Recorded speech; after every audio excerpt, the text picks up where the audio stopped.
आजच्या वेगवान आणि सतत बदलणाऱ्या जगात आपल्याला सतत कठीण परिस्थितींचा सामना करावा लागतो, जिथे आपल्याला महत्त्वपूर्ण निर्णय घेण्याची आवश्यकता असते.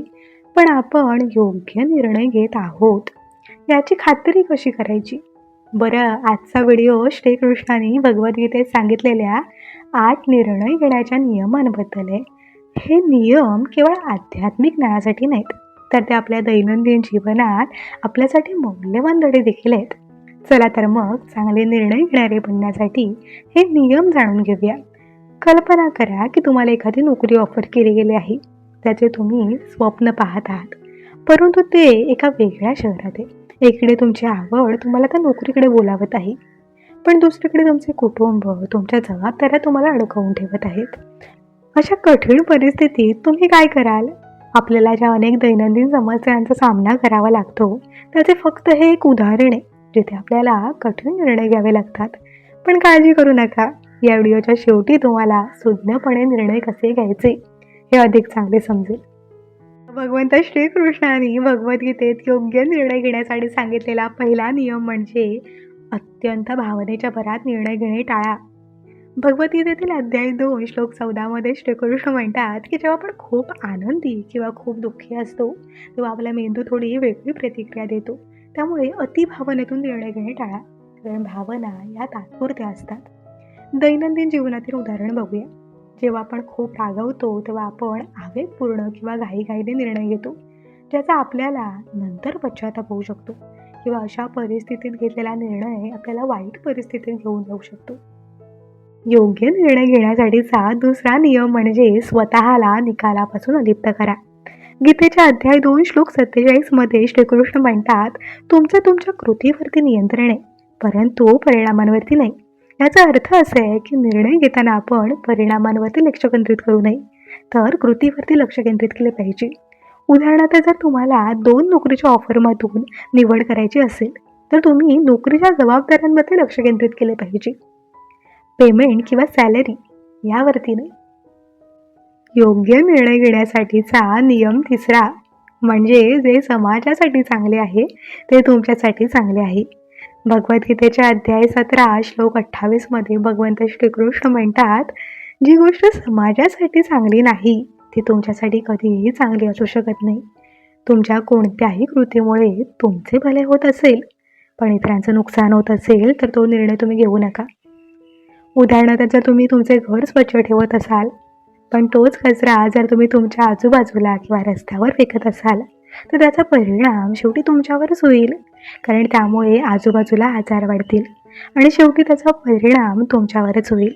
त्यामुळे कोणताही निर्णय घेताना नेहमी लक्षात ठेवा, जी गोष्ट समाजासाठी चांगली नाही ती आपल्यासाठी कधीही चांगली असू शकत नाही.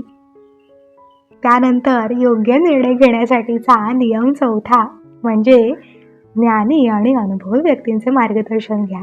अध्याय 4 श्लोक 34 मध्ये भगवंत श्रीकृष्ण म्हणतात, ज्ञानी आणि जाणकारांकडून सल्ला घ्या. याचा अर्थ असा आहे की ज्यांना एखाद्या विशिष्ट क्षेत्रात जास्त ज्ञान आणि अनुभव आहे, त्यांच्याकडून मार्गदर्शन घेण्यास संकोच करू नका. उदाहरणार्थ, करिअरच्या संबंधित निर्णय घेत असल्यास आपण त्या क्षेत्रात जे कोणी एक्सपर्ट आहेत किंवा जे तज्ज्ञ आहेत त्यांच्याकडून सल्ला घेऊ शकतो. योग्य निर्णय घेण्यासाठीचा नियम 5वा म्हणजे तुमचे ध्येय नेहमी उच्च ठेवा. अध्याय 3 मधील श्लोक 21 मध्ये भगवंत श्रीकृष्ण म्हणतात, महापुरुष जी काही कृती करतो, सामान्य मनुष्य त्याचे पालन करतो. श्रीकृष्णांना भगवान मानले जाते, कारण श्रीकृष्णाने त्यांचे ध्येय सरासरी व्यक्तीपेक्षा खूप वर ठेवले आहे, उच्च ठेवले आहे. त्यामुळे कोणताही निर्णय घेताना नेहमी स्वतःला विचारा की तुमचे ध्येय पुरेसे उच्च आहे का? आपण ते सहज साध्य करू शकतो का? कोणताही निर्णय घेताना तुमचे विचार आणि ध्येय नेहमी उच्च ठेवा. योग्य निर्णय घेण्यासाठीचा नियम 6वा म्हणजे सकारात्मक मानसिकता ठेवा. अध्याय 6 मधील श्लोक 6 मध्ये श्रीकृष्ण म्हणतात, एखाद्याने स्वतःला स्वतःहून उंच केले पाहिजे आणि स्वतःला कधीही कमी लेखू नये किंवा स्वतःला कधीही कमी होऊ देऊ नये. याचा अर्थ असा आहे की स्वतःच्या क्षमतांवर आपण कधीही शंका घेऊ नये, बऱ्याचदा आपण विशिष्ट निर्णय घेण्याइतके सक्षम नाही असा विचार करून आपण स्वतःला मर्यादित करतो. पण सकारात्मक मानसिकतेने आपण अशा आत्मशंकेवरती मात करू शकतो आणि आत्मविश्वासाने निर्णय घेऊ शकतो. योग्य निर्णय घेण्यासाठीचा नियम 7वा म्हणजे तुम्ही घेतलेल्या निर्णयावर ठाम विश्वास ठेवा. भगवद्गीतेच्या 17व्या अध्यायातील श्लोक 3 मध्ये असे म्हटले आहे की आपण श्रद्धेशिवाय जे काही करतो ते निरुपयोगी आहे. त्यामुळे कोणताही निर्णय घेण्यापूर्वी नेहमी विचार करा की ते तुम्हाला योग्य वाटते का आणि तुमचा त्यावरती ठाम विश्वास आहे का. विश्वास आणि श्रद्धा हे दोन खूप मजबूत असे खांब आहेत. श्रद्धा आणि विश्वासाशिवाय आपण घेतलेला निर्णय कमकुवत आहे आणि आपण आपल्या निर्णयावरती टिकून राहू शकणार नाही. त्यामुळे नेहमी वास्तववादी निर्णय घ्या आणि स्वतःवर आणि दैवी शक्तीवरती दृढ विश्वास ठेवा. योग्य निर्णय घेण्यासाठीचा शेवटचा आणि महत्त्वाचा नियम म्हणजे परमात्म्याला किंवा परमेश्वराला शरण जा.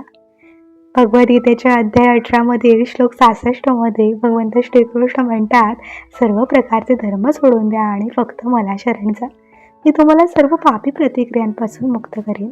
याचा अर्थ असा आहे की आपण आपली कृती आणि निर्णय एका उच्च शक्तीला परमात्म्याला समर्पण केले पाहिजे.